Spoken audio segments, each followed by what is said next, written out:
सरकारने जनसुरक्षा कायद्याच्या नावाखाली अघोषित आणीबाणी लावली आहे असा आरोप खासदार प्रणिती शिंदे यांनी केला आहे।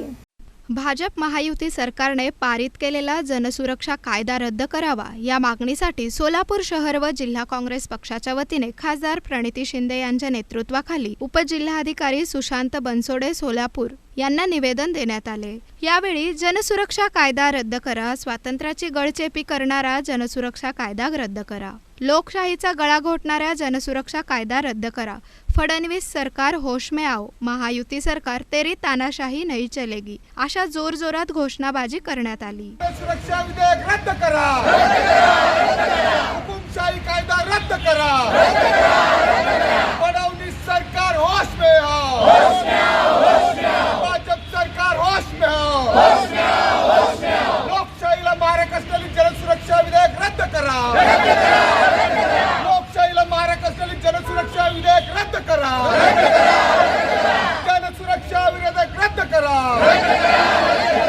यावेळी बोलताना खासदार प्रणिती शिंदे म्हणाल्या की महाराष्ट्रातील भाजप महायुती सरकारने नुकताच पारित केलेला जनसुरक्षा कायदा हा लोकशाहीवर गदा आणणारा आणि अघोषित आणीबाणी लादणारा आहे। या कायद्याच्या विरोधात संपूर्ण महाराष्ट्रभर काँग्रेसच्या वतीने आंदोलन छेडण्यात आले असून त्याच अनुषंगाने आज निवेदन सादर करण्यात आले। सुरक्षा कायदा 2024 त्याचा विरोध करण्यासाठी आणि तो रद्द झाला पाहिजे ताबडतोब, त्यासाठी आम्ही आज कलेक्टरना अर्ज दिला। काँग्रेस पक्षाने पूर्ण महाराष्ट्रात हे एक आंदोलन घेतलंय, तो कायदा नकोय, कारण का त्या कायद्याचा गैरवापर करून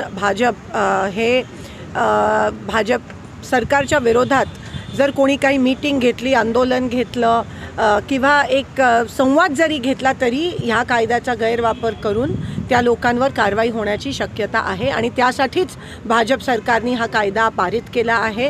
कारण का कुठेतरी अघोषित आणीबाणी आपल्या देशात पुन्हा आली आहे आणि हे कायदा ते सिद्ध करत आहे। शहरात राहणाऱ्या लोकांना नक्षलवादी म्हणण्याचं काम हे भाजप सरकार करत आहे। तुम्हाला आम्हाला विरोधक आणि पण नक्षलवादी म्हणण्याचं काम हे भाजप सरकार करत आहे।